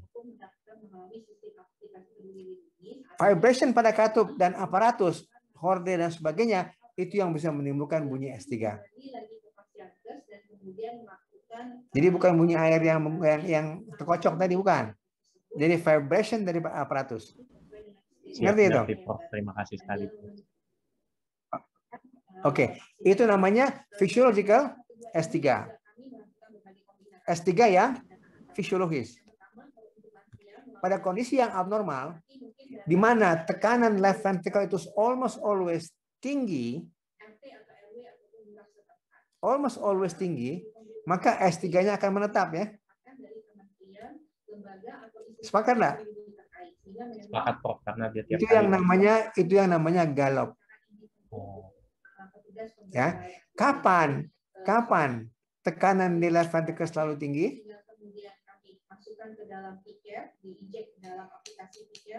Kalau pengosongannya tidak maksimal ya, Prof. Kalau dia dekom. Oh ya, dekom. Ya, oleh karena itu pada dekom galop merupakan tanda bahwa dia ada dekom. Jadi galop itu dalam physical diagnostik kamu harus cari. Ya. Nah, ini berlaku umum. Hal seperti ini berlaku umum. Semua kondisi jantung. Ya. Jadi ini makanya saya bilang fisis ini nggak perlu lagi diomongin di sini, akan tergambar di gambar bola-bola tadi. Anda bisa bikin semua cerita ini di bola-bola 4 kalau kamu mengerti konsep dasarnya. Oke ya. Oke. Nah, kemudian pemeriksaan. Nah, pemeriksaan sudah tahu kan?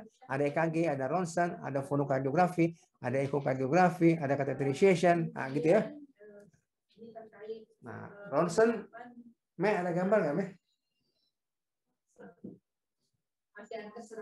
Di sini ada gambar. Saya cariin sebentar gambar ya supaya kamu tahu.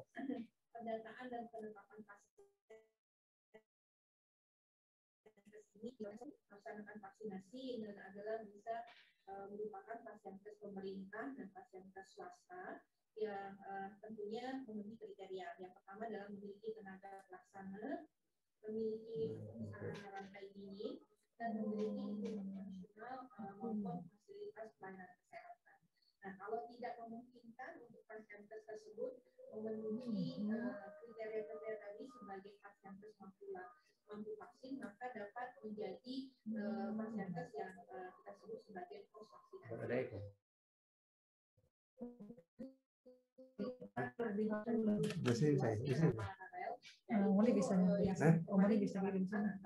Artinya Bio Farma mengirimkan langsung dari provinsi, kemudian dari gudang provinsi dikirimkan ke kabupaten kota dan fasilitas. Tetapi secara paralel mengingat jumlah vaksin yang akan didistribusi cukup besar. Kalau kemarin 3 juta, sekarang 7 juta kan berarti 2 kali lipat vaksin yang akan didistribusi. Maka secara paralel sistem distribusi juga akan dilakukan dengan melalui sistem distribusi yang dikelola oleh Bio Farma bersama dengan pihak swasta. Jadi selain disimpan di gudang vaksinasi provinsi, akan ada di gudang-gudang yang ditunjuk oleh Bio Farma, baik itu di kabupaten kota maupun di provinsi. Jadi sudah dekat kepada fasilitas nanti pada saatnya pelaksanaan.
Bisa lihat gambar ini?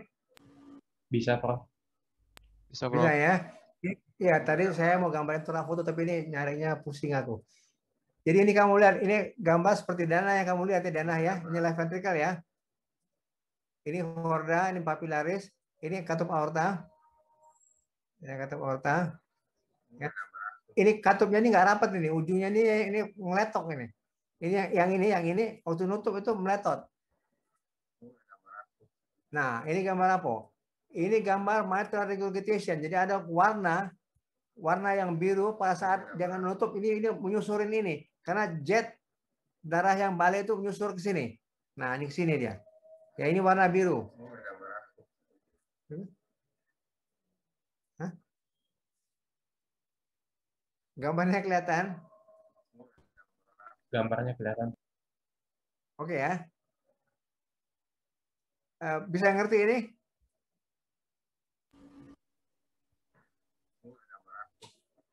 Oh, ini dari nanti video saya nih.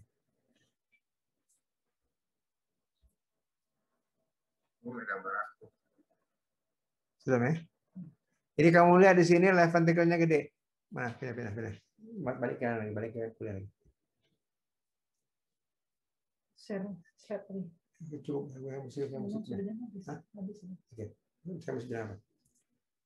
Oke, saya rasa itu masih banyak yang lain, tapi sementara saya kira Anda pasti sudah memuntah dengan kuliah saya. Pasti pusing gitu ya. Mudah-mudahan ada yang kamu bisa serap. Sekali lagi ada hal yang makanya di dalam kuliah sistem blok ini mestinya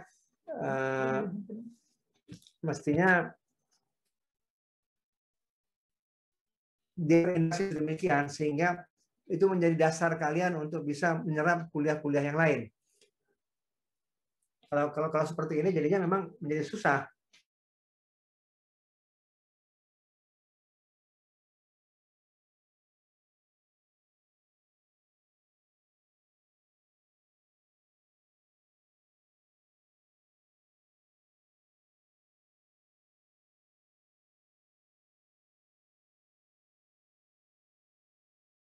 Yang lain, nanti tinggal menyebut penyakitnya, Anda bisa meng-apply.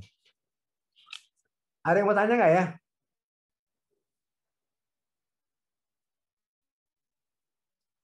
Mana yang lain-lainnya? Ada nama Fazlan, saya Fazlan. Ada tergambar di layar tuh Fazlan.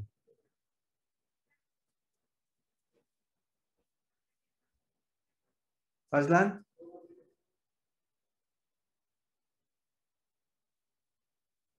Nah itu laptopnya, yang di belahan kayak gitu, Kalau laptop Mac Pro enggak. Upaya kita untuk mempercepat proses pelaksanaan vaksinasi.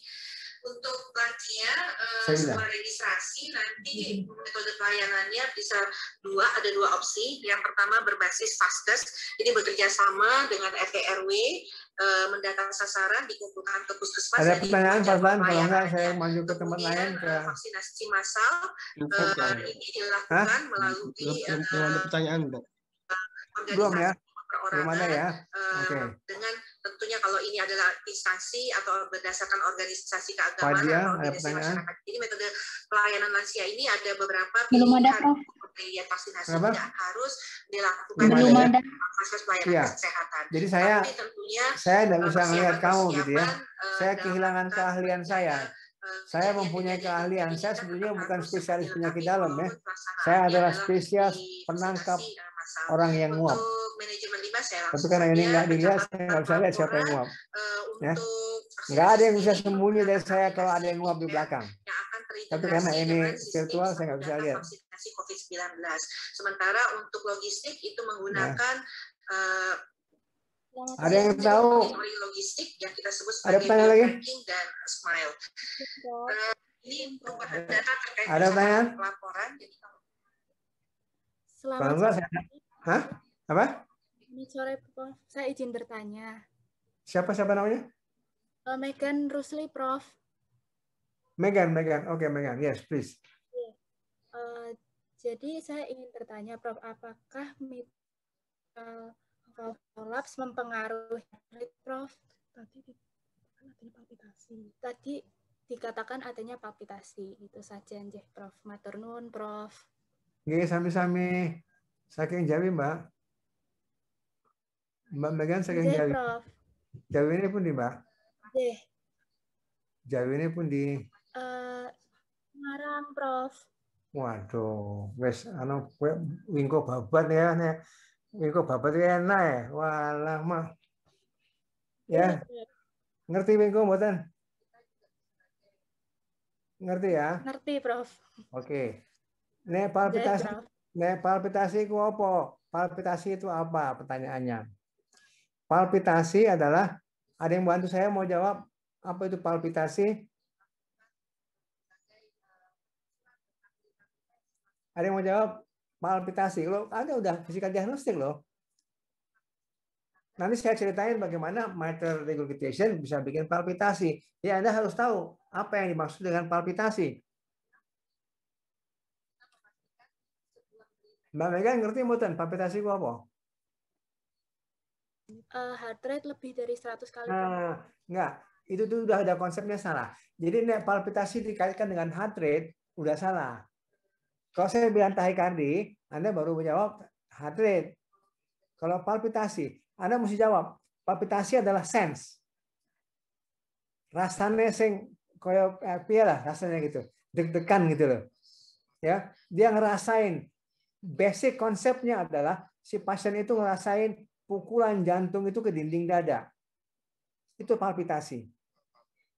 Bisa dia berhubungan dengan tahikardi, artinya seseorang yang tahikardi, tetapi tidak semua orang yang tahikardi ataupun habis lari dia akan deg-degan ataupun palpitasi, enggak. Orang yang jantungnya pelan, misalnya sekarang dia ada ukurannya cuma 40 atau 50 kali. Tapi waktu dia 40-50 kali ada ekstrasistol. Jadi dia lep tetap. Waktu dia tetapnya itu dia ngerasain palpitasi. Karena apa? Pada saat itu ada kontraksi yang forceful, ada yang kuat yang memukul dinding dada. Apeks jantung memukul dinding dada. Ya, itu namanya palpitasi. Nah, pada mitral regurgitation, ya, mitral regurgitation apabila volume sedemikian rupa, adanya backstroke, jet darah yang kembali ke left atrium sedemikian besar, maka pada saat kontraksi, pada saat dia balik, itu akan terjadi gerakan jantung yang sedemikian yang membuat apeks itu memukul dinding dada lebih kuat. Maka dia palpitasi, Gebar. Ya. Jadi palpitasi sekali lagi bisa berhubungan dengan tahikardi, tetapi palpitasi bukan tahikardi. Ya, palpitasi adalah sense, rasanya dadanya dipukul oleh jantung dari dalam, gitu ya. Ngerti, Mbak? Ngerti, Prof. Prof, mohon izin bertanya lagi, Prof. Apakah itu dapat menyebabkan nyeri, Prof? Nyeri. Palpitasi enggak ada hubungan sama nyeri. Sense nggak nyaman, iya. Artinya orang menjadi nggak nyaman, chest discomfort. Jadi Anda kalau nanti kembali lagi ke physical diagnostic, what is chest comfort? Kemudian pain. Ya, Anda mesti cari lagi pain. What is pain? Ya, chest pain.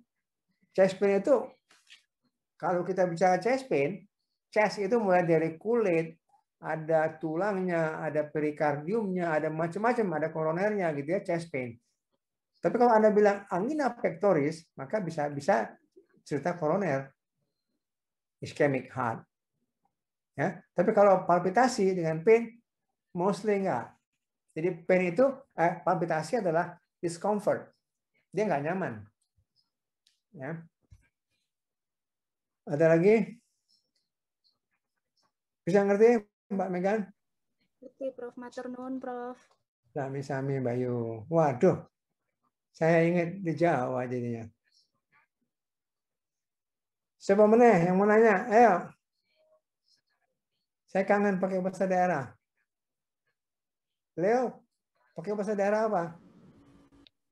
Leo Palembang, Prof. Palembang mana? Gugu mana? Hah? Sabang Ile, Sabang Ulu. Aku cabang Bukit, Prof. Bukit mana? Palembang. Kau kayaknya ada inheritance China ya? Iya, Prof, ada turunan Chinese-nya. Nah, Wei Chiangkoi buat anak. Wei Chiangkoi. Oh ya, Itian. Ayo, Itian. Hokkien. Oh ya, gua Wei Hokkien. Hokkien tampo lah, Isen tampo lah Hokkien. Ya, Iya, mesti Prof. bisa. Utiabo, Iya, botia, harus bisa. Ya, iya, sayang, jangan dibuang. Sayang. Ya. Anda mesti bisa bilang, oh, popo, miokwansi popo, bo anchua, boyokin. Ya. Semangat. Boyanswa. Ya. Kamsia, Prof. Oke, sia. Ada pertanyaan lain lagi? Delviana? Mana yang lain? Aku udah lihat yang lain. Sebelum saya tutup. Belum ada, Prof. Belum ada. Ada yang lain lagi? Meh, gimana cari mereka ini, Meh? Gimana aku nyari mereka nih? Nggak nampak di layar.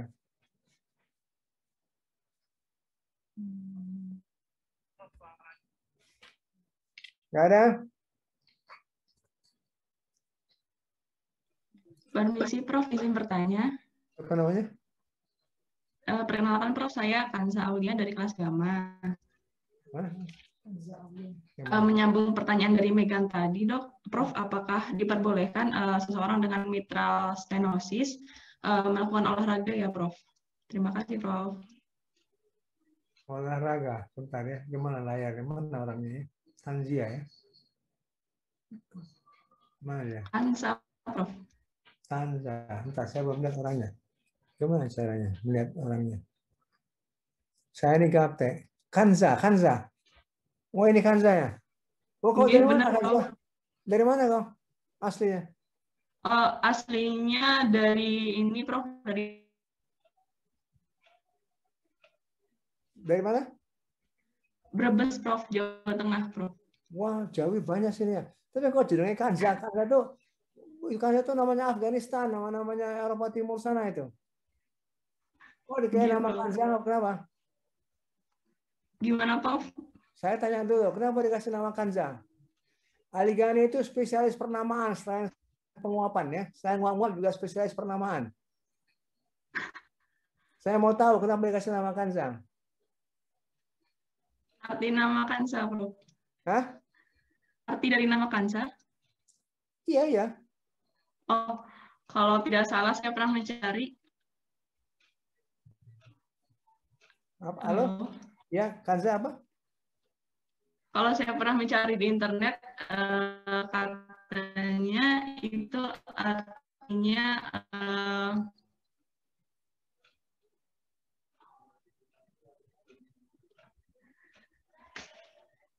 apa katanya?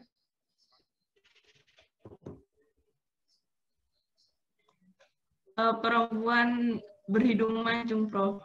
Wih. Kalau tidak salah. Bahasa apa itu? Bahasa apa?